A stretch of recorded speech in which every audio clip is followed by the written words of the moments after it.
I'm Joy Belmonte, Mayor of Quezon City.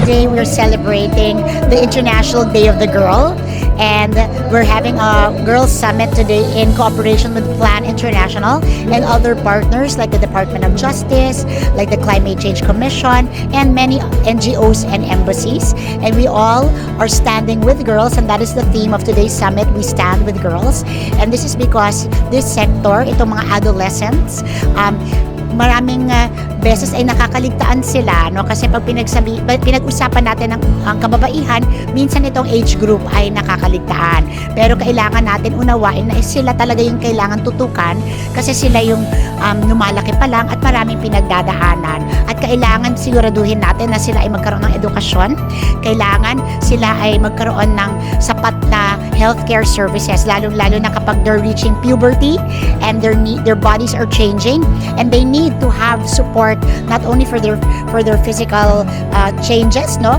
pero pati na rin yung mga psychosocial changes that are occurring because of the changes in their bodies, no.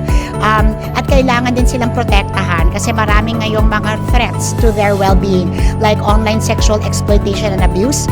Lagi silang nagagamit ng mga predators, no, and they have to be aware of these threats and know how to respond to them, and they have to be given power, also empowered against issues like, I would say, mental health issues. They have to know what these are.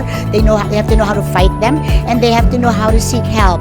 And now kasama rin sa summit yung issue ng climate change. Kasi pabago-bago na yung ating klima.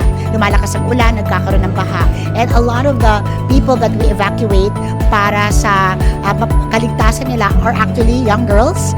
At kapag hindi tayo conscious halimbawa sa pagsasaayos ng ating evacuation centers, nakakalimutan natin that they have needs that are different, that have to be given special attention, no? So kasama rin dito sa summit na ito ang pag-uusap tungkol sa epekto ng pagbabago ng panahon at klima sa buhay ng isang batang babae, and how we can help her navigate through these threats to the climate.